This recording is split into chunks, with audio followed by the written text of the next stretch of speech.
Halo guys, kembali lagi dengan gue Kuro guys. Karena sebelumnya kita udah bahas mengenai beberapa karakter pendukung di novel Gejitai, jadi saatnya kali ini kita bahas MC kita, yaitu Itami Joji dan kawan-kawan. Bagaimana nasib mereka dan seperti apa perjalanan mereka di wilayah khusus setelah animenya selesai di season 2. Di sini gue akan rangkumin perjalanan mereka berdasarkan light novelnya yang udah tamat. Jadi langsung aja kita masuk ke pembahasannya.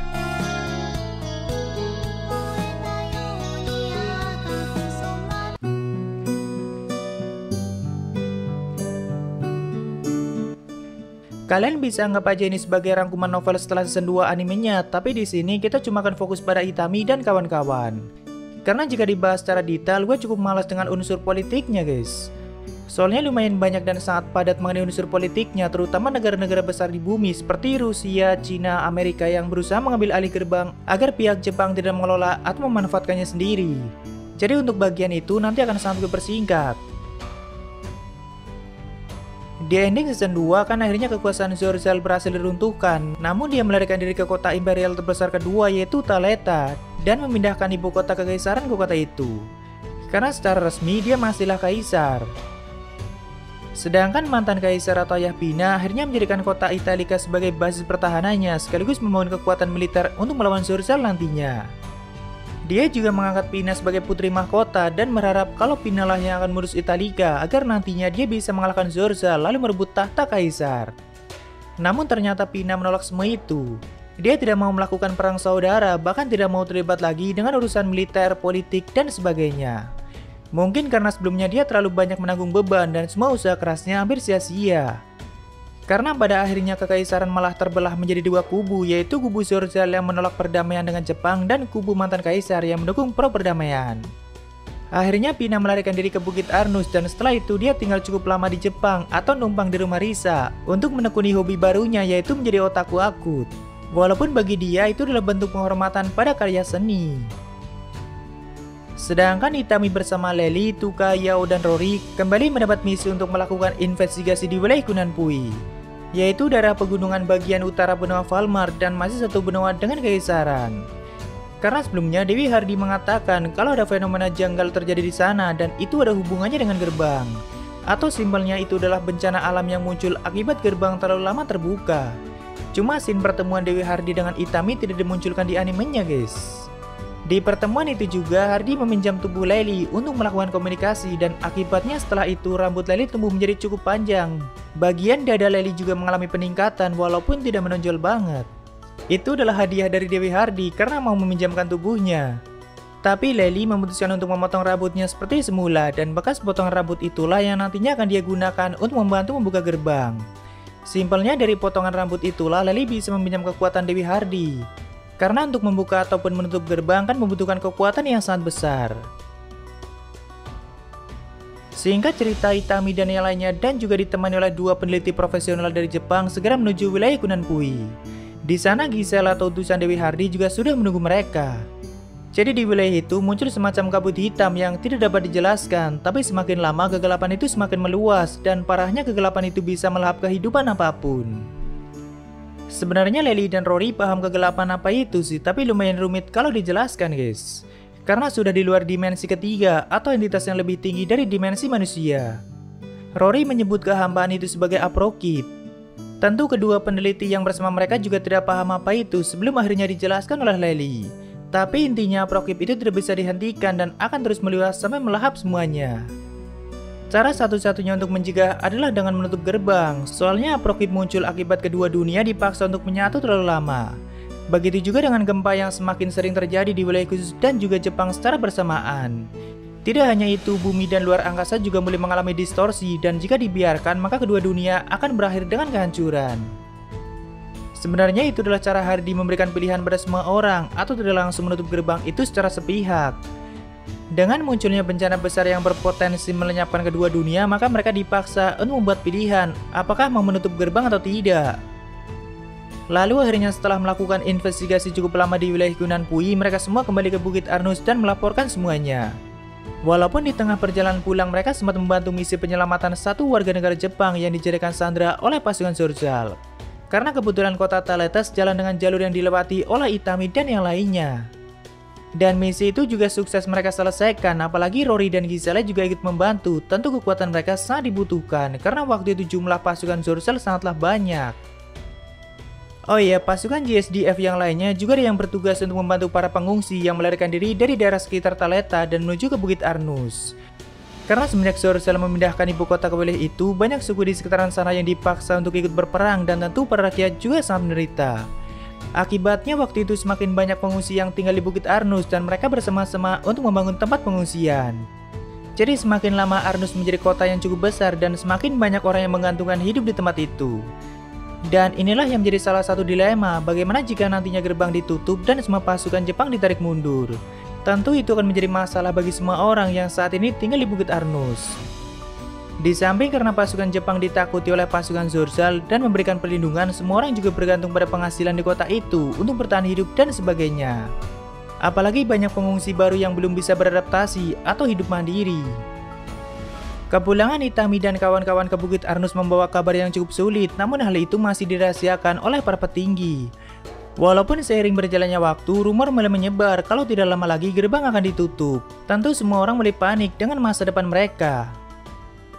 Tak lama setelah itu, Itami sendiri dipanggil ke Jepang untuk menghadiri rapat bersama para petinggi dan Perdana Menteri, lalu dia melaporkan semuanya, agar para petinggi itu segera mengambil keputusan. Namun ternyata diam-diam Lely Tuka dan Rory juga mengirimkan proposal pada Kano dan Perdana Menteri, yang mana Lely menjelaskan ada kemungkinan dirinya bisa membuka gerbang kembali di kemudian hari dan dia akan berusaha melakukan itu. Namun dengan satu syarat, selama gerbang mengalami penutupan, Itami Joji harus tetap tinggal di wilayah khusus. Tentu Itami tidak mengetahui proposal itu sebelum akhirnya diberitahu oleh para petinggi, tapi para petinggi juga berharap Itami mau menyetujui permintaan itu. Karena hanya itu satu-satunya harapan untuk menciptakan situasi yang lebih baik dan untuk menghindari kehancuran dari dua dunia. Di sini Kano juga berjanji pada Itami, jika Itami mau tetap tinggal, maka Kano akan berikan sebuah museum khusus untuk menyimpan manga, doujin, dan semua hal yang berhubungan dengan hobi Itami sebagai otaku. Ya, sama aja surganya bagi otaku dan itu akan dia bangun di Akihabara. Kano sendiri juga adalah otaku yang sudah kenal Itami sangat lama. Jadi jika nanti gerbang sudah terbuka kembali, maka Itami bisa menikmati semua itu tanpa ketinggalan dari setiap seri kesukaannya. Walaupun waktu itu masih belum diketahui berapa lama gerbang akan mengalami penutupan dan kapan Lely bisa membukanya kembali. Soalnya bisa saja terjadi penyimpangan waktu antara kedua dunia. Misalnya selama Itami di wilayah khusus cuma 2 tahun, tapi di bumi bisa saja sudah berjalan ratusan tahun dan itu sangat mungkin. Waktu itu Itami sendiri merasa sangat galau dan belum bisa memberikan keputusan. Di sisi lain dia lebih memilih kembali ke Jepang dan kembali pada kehidupan sebelumnya, tapi di sisi lain dia juga tidak ingin berpisah dengan Tuka, Lely, Yao, dan Rory. Lalu beberapa hari kemudian Lely diminta datang ke Jepang untuk melakukan percobaan pembukaan gerbang dan di sana juga ada 2 peneliti yang sebelumnya bersama Itami dan Lely. Banyak orang-orang penting di ruangan itu dan bersama-sama memikirkan cara untuk membuka gerbang secara benar. Tapi tentu Lely lah yang paling paham mengenai konsep gerbang, aliran waktu, dunia, dan sebagainya. Jadi para peneliti itu berusaha menghubungkan teori Lely dengan konsep sains dan fisika kuantum. Karena walaupun di sini Lely sudah tahu cara membuka gerbang, tapi dia belum tahu cara untuk mencari dunia yang akan dia hubungkan. Jadi masih acak gitu guys, dan bisa saja gerbang itu malah nyasar ke dunia lain selain bumi ataupun wilayah khusus. Waktu itu dengan peralatan dan semua yang disiapkan, Lely akhirnya melakukan percobaan pembukaan gerbang dan tentu itu berhasil menciptakan portal ke dunia lain. Namun portal itu bukan terhubung dengan wilayah khusus, melainkan dunia lain yang sangat berbeda. Para petugas di ruangan itu sangat berhati-hati untuk mengecek sisi lain portal, tapi Itami dengan santainya malah memasukkan kepalanya ke dalam portal untuk melihat dunia seperti apa yang ada di sisinya. Setelah melihatnya, Itami langsung panik dan meminta Lely untuk segera menutupnya kembali. Karena Itami melihat dunia itu dipenuhi oleh telur monster raksasa yang ukurannya sangat besar, dan jika tidak segera ditutup, itu malah akan membahayakan bumi sendiri. Untung saja Lely segera menutupnya. Tapi setelah mengetahui fakta itu, para petinggi mulai sadar kalau membuka gerbang sembarangan sangatlah berbahaya karena sangat mungkin ada banyak dunia yang mempunyai makhluk jauh lebih kuat dari bumi. Dan itu malah bisa membuat kepunahan pada ras manusia sendiri. Jadi setelah kejadian itu, Lely dan para peneliti akan memikirkannya secara matang sampai menemukan cara untuk menghubungkan kedua dunia dengan benar. Sedangkan Itami sendiri harus mendapat perawatan dan penjagaan khusus karena kan dia sempat memasukkan tubuhnya ke dalam portal dan berinteraksi dengan dunia itu. Jadi para petinggi khawatir kalau ada semacam parasit yang sudah masuk ke tubuh Itami. Akibatnya Itami harus mendapat penjagaan ketat di suatu rumah sakit khusus dan setiap waktu dia harus menjalani pemeriksaan untuk mengetahui apakah ada parasit di tubuhnya atau tidak. Bahkan semua perilaku Itami juga diamati oleh mereka. Tapi yang namanya Itami kan kadang suka melakukan hal-hal aneh kalau sedang membaca doujin kesukaannya, dan itu membuat para dokter yang bertugas mengawasinya semakin yakin kalau tubuh Itami sudah terkontaminasi oleh parasit. Tapi sebenarnya itu adalah cara licik Itami agar bisa bermalas-malasan di tempat itu. Soalnya di situ dia bisa membaca manga, doujin, dan sebagainya tanpa harus bertugas ataupun melakukan misi melelahkan. Semua kebutuhan dia dipenuhi dan cuma diawasi selama 24 jam dan juga melakukan pemeriksaan rutin. Tentu dia sangat menikmati waktu malas-malasan seperti itu. Walaupun dalam hati dia masih galau dan masih belum memutuskan apakah akan tinggal di wilayah khusus atau kembali ke bumi. Ya, secara tidak langsung dia sedang mencoba lari dari kenyataan. Sedangkan untuk Rory, Tuka, Lely, dan Yao kembali ke wilayah khusus karena kan mereka juga mempunyai tugas masing-masing. Rory sendiri menjadi kepala keamanan di kota Arnus dan Yao menjadi wakilnya, jadi mereka selalu melakukan patroli setiap hari. Tuka juga mempunyai kesibukannya sendiri, sedangkan Lely sibuk mempelajari konsep-konsep rumit demi membuka gerbang dengan benar. Kalau untuk menutup gerbang sih tidak terlalu sulit guys, cukup menghancurkan semua pondasi dari gerbang itu juga akan secara otomatis tertutup. Kayaknya hampir 1 bulanan mereka melakukan aktivitas masing-masing dan Itami masih terus malas-malasan di rumah sakit. Tapi di luar sana banyak konflik yang sedang terjadi, terutama pasukan Zorzal yang semakin menebar ancamannya.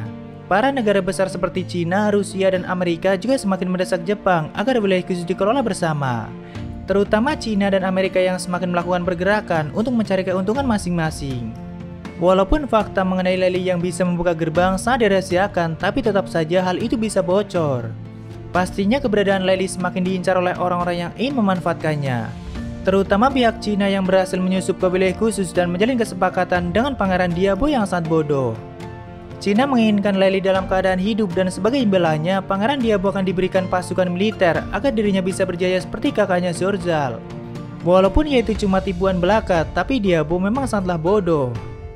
Dan kebetulan waktu itu Diabo juga sudah tinggal di kota Arnus, jadi dia mulai menjalankan rencana liciknya untuk menculik Lely bersama asisten pribadinya, satu koki dan juga Panance. Ada juga pihak lain yang berniat membunuh Lely agar jika nantinya gerbang ditutup maka tidak ada harapan untuk membukanya kembali. Terutama mereka yang tidak ingin berdamai dengan Jepang seperti pihak Zorzal. Karena tanpa adanya bantuan dari pasukan JSDF, maka besar kemungkinan pihak Zorzal akan menguasai Kekaisaran. Tapi kenapa pasukan Jepang tidak mengambil tindakan untuk menghancurkan pasukan Zorzal dan semua pasukannya? Karena ada kepentingan politik yang cukup rumit di dalamnya guys, jadi pasukan JSDF juga harus menunggu perintah dari Perdana Menteri mereka. Dan mereka tidak bisa ikut campur begitu saja pada konflik internal yang sedang terjadi di Kekaisaran. Apalagi media massa juga sudah mulai mengawasi semua tindakan pasukan JSDF. Kecuali kalau mantan Kaisar dan Putri Pina sudah menawarkan kesepakatan yang akan memberikan keuntungan besar bagi Jepang, barulah pemerintah Jepang akan mengambil tindakan. Seperti halnya menawarkan sumber daya mereka dan membuat perjanjian damai jangka panjang ataupun memberikan imbalan yang setara. Tapi kan masalahnya gerbang juga akan segera mengalami penutupan dan semua pasukan akan ditarik mundur. Ya, banyak masalah yang terjadi saat itu di Jepang maupun di wilayah khusus karena rumor penutupan gerbang semakin menyebar luas. Itami sendiri dan kawan-kawan tidak bisa berbuat banyak mengenai masalah itu, jadi mereka masih menunggu keputusan Perdana Menteri kapan gerbang akan ditutup. Dan kapan Itami akan diserahkan pada Lely, Tuka, Rory, dan Yao sebagai pertukaran untuk pembukaan gerbang di kemudian hari. Tapi kita lanjutkan di part selanjutnya guys. Gua akan lanjutin pembahasan novel ini sampai tamat, walaupun ya nggak terlalu cepat juga. Tapi pasti gue lanjutin karena gue sangat menikmati ceritanya. Oh ya, sebelumnya ada Saweria dari H Februari, semangat bahas gaji T-nya. Iya, makasih guys, dan semangat juga buat kalian. Sebenarnya udah ada beberapa Saweria yang belum gue bacain, tapi banyak dari kalian yang nonton konten gaji T, jadi mungkin nanti gue bacain di konten lanjutan novel Kumoko aja. Tapi thank you banget buat kalian semua. Ya, mungkin segitu aja untuk pembahasan kali ini. Jika ada kesalahan gue minta maaf, atau kalian bisa koreksi aja di bawah. Like jika kalian suka dengan video ini dan dislike jika tidak suka tidak apa-apa. Thank you udah mampir, sampai ketemu di video selanjutnya. Salam guru guys.